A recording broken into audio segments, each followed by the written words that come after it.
Le silence de Buzz Aldrin a toujours été aussi énigmatique que ses paroles.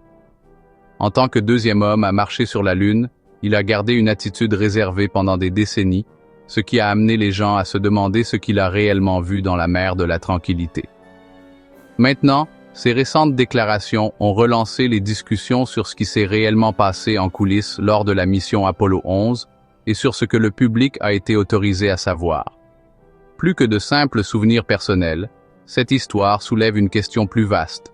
La Lune n'a jamais été seulement un objectif politique, mais un miroir de ce que nous désirons et de ce que nous craignons. La course à l'espace a commencé à un moment de grande tension.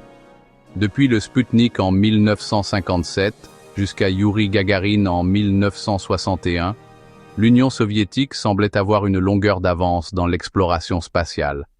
Ce fut la promesse audacieuse de John F. Kennedy qui a mis les États-Unis sur la voie de la Lune, et Apollo 11 est devenu la preuve de ce défi.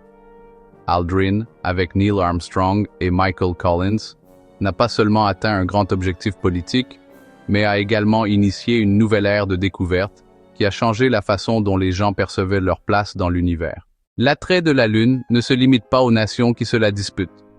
Pour la science, elle recèle des secrets sur la formation des planètes, d'anciennes traces d'impact et des indices sur le passé de la Terre.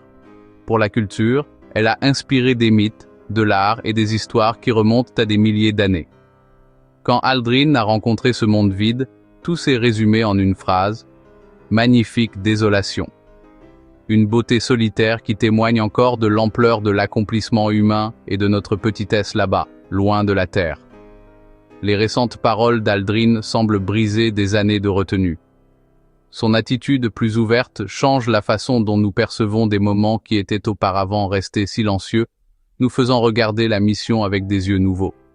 Après tout, la Lune n'est pas seulement un satellite, c'est comme un laboratoire spatial à ciel ouvert, rempli de secrets sur la géologie, le climat et des plans importants. Ce qu'Aldrin a vu et la façon dont il a compris ses vues et ses sentiments sont devenus une grande partie de l'histoire de la science et de la culture. Cette révélation relie le passé, le présent et l'avenir. Si elle ravive l'excitation de la course à l'espace, elle établit également la Lune comme un lieu propice à de nouvelles explorations et implantations. Et c'est là que réside le véritable impact des paroles d'Aldrin, nous rappeler que la Lune n'est pas seulement un souvenir, mais un point de départ pour le prochain chapitre de l'aventure humaine dans l'espace. Buzz Aldrin a toujours porté un certain poids dans son silence. Alors que Neil Armstrong a rendu célèbre la phrase sur le petit pas, Aldrin a choisi de décrire le paysage lunaire comme une magnifique désolation. Ce choix de mots résumait l'expérience d'être face à un lieu extrême, silencieux et solitaire. Des décennies plus tard, ces déclarations plus récentes ont ramené de vieilles questions. Après tout, qu'a-t-il vu et sur quoi a-t-il gardé le silence pendant si longtemps ? Ce mystère est directement lié à la fascination des gens pour ce qui n'a pas été dit. Pour vraiment comprendre l'ampleur de ce silence, nous devons revenir à la course à l'espace. En 1957, lorsque le Sputnik a été lancé, cela a marqué le début d'une compétition mondiale qui s'est rapidement étendue à l'espace. En 1961, Youri Gagarin est devenu le premier homme dans l'espace, exerçant une pression accrue sur les États-Unis. C'est alors que John F. Kennedy a promis d'envoyer un homme sur la Lune avant la fin de la décennie, fixant l'objectif qui mènerait à Apollo 11. Le projet Apollo n'était pas seulement une question de technologie, c'était une déclaration politique en plein milieu de la guerre froide. Mais, dire que la mission n'était qu'une façade serait ignorer son importance scientifique. La Lune est comme une archive cosmique qui contient des indices sur la formation du système solaire et de la Terre elle-même. Aldrin, en la qualifiant de magnifique désolation, montrait l'impact humain d'être dans un lieu qui mêle science et grandes idées. Ces mots restent un symbole de ce que signifie pour les gens d'être hors de la planète. Ainsi, le silence n'était pas seulement son mutisme, c'était à propos de l'intensité d'un moment si nouveau. Ce qu'il n'a pas dit juste après la mission a ouvert la porte à toutes sortes d'idées, des théories de conspiration aux pensées scientifiques plus profondes. Aldrin semblait garder non seulement des souvenirs, mais aussi l'idée que cette expérience était plus grande que la politique de l'époque. Cet air de mystère a contribué à maintenir l'importance de son histoire. Quand il a finalement commencé à parler dans des déclarations récentes, Aldrin n'a pas seulement ajouté des détails à ce que nous savions déjà, mais il a également mis en lumière la Lune comme un lieu clé pour la science, la culture et les rêves de l'humanité pour l'avenir. Et pour mieux comprendre cet homme qui est devenu une icône silencieuse de l'exploration spatiale, nous devons nous pencher sur son passé et sa carrière avant même qu'il n'arrive à Apollo 11. Buzz Aldrin est né en 1930 à Glen Ridge, dans le New Jersey. Son nom de naissance était Edwin Eugene Aldrin Jr. Dès son plus jeune âge, il a fait preuve de discipline et d'un don pour l'ingénierie, ce qui l'a conduit à obtenir un diplôme en génie mécanique de West Point, l'une des académies militaires les plus respectées des États-Unis. Sa carrière a vraiment décollé pendant la guerre de Corée, où il a effectué 66 missions de combat et abattu 2 avions de chasse MiG-15. Cette expérience a cimenté sa réputation de pilote de chasse habile et méticuleux. Aldrin ne s'est pas arrêté à l'expérience pratique. Il a voulu en apprendre davantage et est devenu le premier astronaute à obtenir un doctorat en astronautique du Massachusetts Institute of Technology, MIT. Ses travaux universitaires se sont concentrés sur les stratégies de rendez-vous et d'amarrage orbital, un aspect qui allait devenir capital pour les futures missions spatiales. En 1963, il a été choisi pour rejoindre le groupe 3 de la NASA, après des changements dans les règles d'admission qui ont commencé à valoriser les titres universitaires plus que la simple expérience de vol. Ses grands débuts ont eu lieu lors de la mission Gemini 12 en 1966, où il a participé à des activités extravéhiculaires, EVA, qui ont été essentielles pour résoudre les problèmes des missions précédentes. Aldrin a démontré qu'il était possible de travailler efficacement à l'extérieur du vaisseau spatial, en utilisant des techniques qu'il avait développées lors de simulations sous-marines. Ses contributions ont été essentielles au succès de la course à la Lune, car elles ont prouvé que les humains pouvaient travailler en toute sécurité dans l'environnement hostile de l'espace.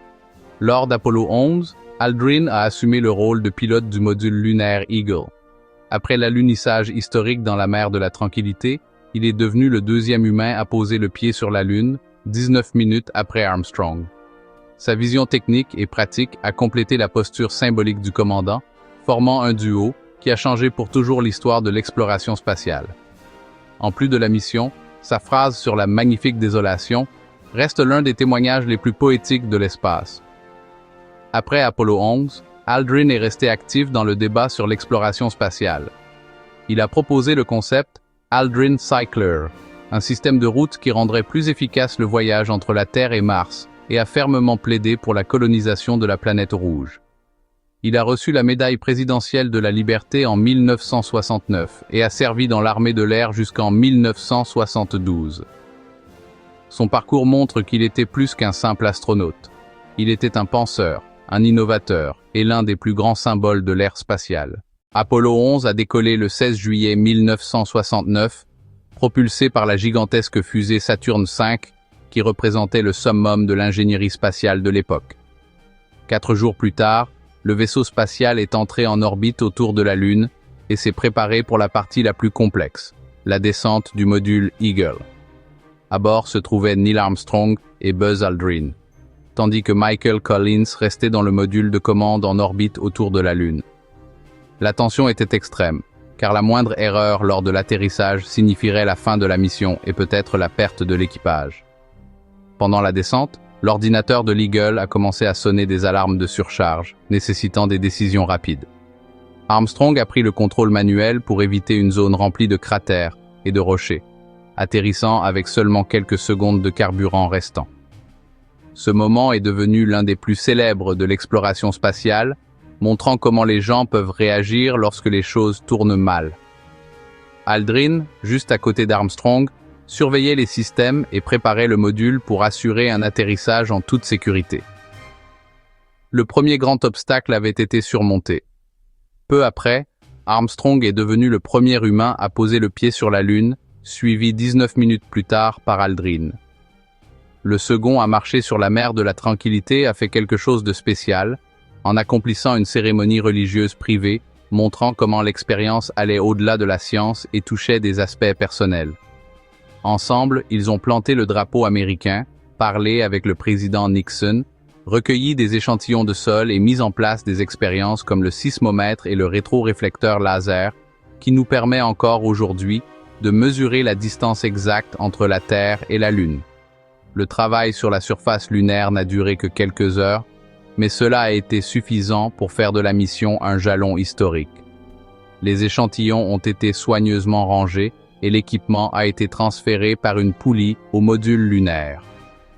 À la fin de la sortie, Aldrin avait accumulé 7 heures et 52 minutes de sortie extravéhiculaire, consolidant ainsi sa place de pionnier dans le travail scientifique sur la surface lunaire. l'Eagle a ensuite décollé pour retrouver Collins en orbite, achevant l'un des travaux les plus difficiles jamais réalisés. Le voyage de retour vers la Terre a eu lieu le 24 juillet, après un total de 195 heures de mission. La capsule a améri dans l'océan Pacifique, où l'équipage a été accueilli en héros mondiaux.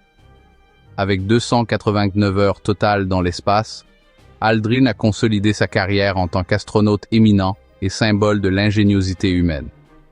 Cette mission n'a pas seulement concrétisé la promesse de Kennedy, mais elle a également ouvert la voie à l'exploration spatiale pour qu'elle devienne une réalité. Et ce qu'Aldrin a vu et ressenti sur la Lune allait devenir encore plus important lorsqu'il a parlé de la face cachée de notre satellite. Quand Buzz Aldrin a qualifié la surface de la Lune de magnifique désolation, il a vraiment touché du doigt ce que l'on ressentait à être dans un endroit si proche, mais à la fois si hostile. La soi-disant face cachée de la Lune, que nous ne pouvons pas voir en raison de son ancrage orbital avec la Terre, offre des paysages encore plus extrêmes. Là-bas, on peut principalement observer des montagnes escarpées et des cratères d'impact, sans les plaines plates et sombres si courantes sur la face visible de la Terre. Cette partie de la Lune n'a été révélée au monde qu'en 1959, grâce aux photos de la sonde soviétique Luna 3. Cela a véritablement ouvert un nouveau champ d'exploration pour la science lunaire. Les conditions sur cette face sont plutôt rudes. Sans atmosphère pour retenir la chaleur, la température peut varier d'un impressionnant 127 degrés Celsius pendant la journée, puis chuter à moins 173 la nuit. Ce changement brusque de température rend la vie telle que nous la connaissons impossible, mais il est parfait pour enregistrer les événements cosmiques, car il n'y a pas d'érosion pour user les cratères pendant des milliards d'années. Seuls 18% de cette face sont visibles depuis la Terre, en raison d'un phénomène appelé la libration. C'est pourquoi ces premières photos ont fait tant de bruit. La face cachée nous a également montré des choses vraiment intéressantes, comme le bassin pôle Sud-Aitken. Il mesure environ 2500 km de diamètre, et c'est l'un des plus grands de tout notre système solaire. Des études suggèrent que cet impact a expulsé des matériaux du manteau de la Lune, nous donnant des indices sur la façon dont la Lune, et même la Terre elle-même, se sont formées. De plus, sans interférence radio, c'est un endroit idéal pour de futurs observatoires spatiaux. Pour de nombreux scientifiques, la face cachée est comme un laboratoire naturel que nous n'avons pas encore beaucoup exploré. Des missions modernes, comme la Chang'e 4 de la Chine en 2019, ont envoyé des instruments au pôle sud de la Lune, y compris le rover Yutu-2. Le rover était équipé d'un radar à pénétration de sol capable d'observer les couches sous la surface, nous fournissant des informations entièrement nouvelles sur la géologie locale. Les données ont montré que la surface est composée de nombreuses couches de régolithes, qui est de la terre et de la poussière provenant d'impacts répétés. Elles ont également confirmé la présence de matériaux complexes qui pourraient indiquer une ancienne activité volcanique. Ce type d'exploration soulève vraiment de nouvelles questions sur le fonctionnement de la Lune. Ainsi, le côté obscur est devenu à la fois une métaphore et un domaine de recherche. Bien que culturellement il représente l'inconnu, scientifiquement il nous apporte des réponses précieuses sur les origines de la Lune et son rôle dans le développement des planètes. Et c'est ce même mélange qui relie le passé héroïque des missions Apollo à l'avenir de l'exploration lunaire. La prochaine étape est de voir la Lune non seulement comme un lieu à visiter, mais comme une ressource clé et une plateforme scientifique pour de nombreuses décennies à venir.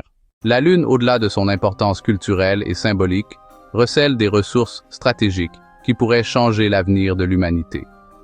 Parmi celles-ci, l'hélium-3 se distingue. C'est un élément rare sur Terre, mais abondant à la surface lunaire en raison de son interaction avec le vent solaire. Cet élément est considéré comme une source potentielle d'énergie propre pour les réacteurs à fusion nucléaire. Ces réacteurs peuvent produire une énorme quantité d'énergie sans générer les mêmes déchets radioactifs que d'autres méthodes.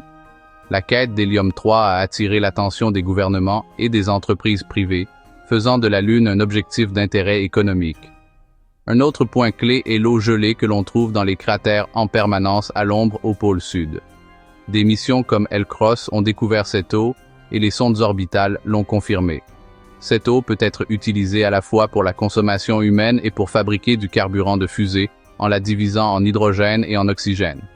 Cette découverte modifie complètement notre façon d'envisager la construction de bases lunaires car elle rend les colonies autosuffisantes une possibilité réelle. Sans cette ressource, chaque goutte devrait être acheminée depuis la Terre, ce qui rendrait les coûts prohibitifs. Scientifiquement, la Lune reste un laboratoire naturel unique. Sa surface conserve des traces du bombardement d'astéroïdes qui a façonné le système solaire primitif. Les missions modernes utilisent des spectromètres, des radars et des capteurs pour cartographier sa composition chimique, révélant des minéraux rares comme l'ilménite, riche en titane. De plus, en l'absence d'atmosphère et d'activité tectonique, les structures formées il y a des milliards d'années restent pratiquement intactes. Elles sont comme des capsules temporelles pour les géologues planétaires. La prochaine phase d'exploration lunaire est déjà en cours. Des programmes comme Artemis de la NASA promettent de renvoyer des humains sur la Lune au cours de la prochaine décennie en se concentrant sur le pôle sud. La Chine prévoit également des missions habitées et l'établissement d'une base de recherche internationale d'ici le milieu des années 2030. Dans ce nouveau monde, la Lune n'est plus seulement un symbole du passé. Elle devient un élément clé de l'avenir, servant de source de ressources importantes et de tremplin pour les missions vers Mars et au-delà. Cette nouvelle façon d'explorer la Lune ne concerne pas seulement la science, elle implique également la politique mondiale, l'économie et même la philosophie. La discussion sur la manière de partager et d'utiliser les ressources en dehors de la Terre débouche déjà sur des accords internationaux et prépare le terrain pour la coopération ou le conflit. Le cycle lunaire, qui n'inspirait autrefois que les poètes et les marins, est en train de devenir un symbole du progrès technologique et humain. La Lune, autrefois un lieu de pas solitaire, pourrait bientôt devenir un endroit où de nombreuses personnes coexistent, où la science et la survie se mêlent. Quand nous considérons les paroles de Buzz Aldrin et le chemin tortueux de la Lune en tant qu'objectif scientifique et mystère, nous réalisons que chaque petit détail recèle encore des secrets capables de transformer notre perception de l'univers. L'histoire n'est pas seulement ce qui s'est passé en 1969, mais ce qui reste à découvrir, que ce soit dans les témoignages anciens ou dans les nouvelles missions explorant le pôle sud de la Lune. La Lune demeure un miroir pour nous tous, reflétant à la fois notre curiosité insatiable et nos limites. Cet héritage ne s'adresse pas uniquement aux scientifiques, mais à tous ceux qui souhaitent comprendre notre place dans l'univers. Les paroles d'Aldrin, entre silence et révélation, nous rappellent que l'apprentissage est un chemin ouvert, où chaque pas compte. La grande question est, sommes-nous prêts à affronter ce qui pourrait être découvert et qui dépasse de loin tout ce que nous avons jamais imaginé? Si cette plongée profonde dans l'histoire de l'exploration lunaire et les révélations de Buzz Aldrin vous ont fait réfléchir, alors n'hésitez pas à cliquer sur le bouton j'aime de cette vidéo. Ce simple geste contribue à diffuser la science et à faire connaître cette chaîne à d'autres personnes aussi curieuses que vous. De plus, n'oubliez pas de vous abonner et d'activer la cloche, afin de ne manquer aucune de nos prochaines vidéos qui approfondissent l'astronomie, la science et les mystères cosmiques. En devenant membre, vous aurez également accès à du contenu exclusif, des aperçus des coulisses et des analyses supplémentaires. Et bien sûr, partagez vos théories et vos réflexions sur le rôle de Buzz Aldrin et les secrets de la Lune dans les commentaires. Chaque commentaire ouvre de nouvelles opportunités de discussion et enrichit encore plus ce voyage vers l'inconnu. L'univers est en constante expansion, et nos conversations devraient l'être aussi.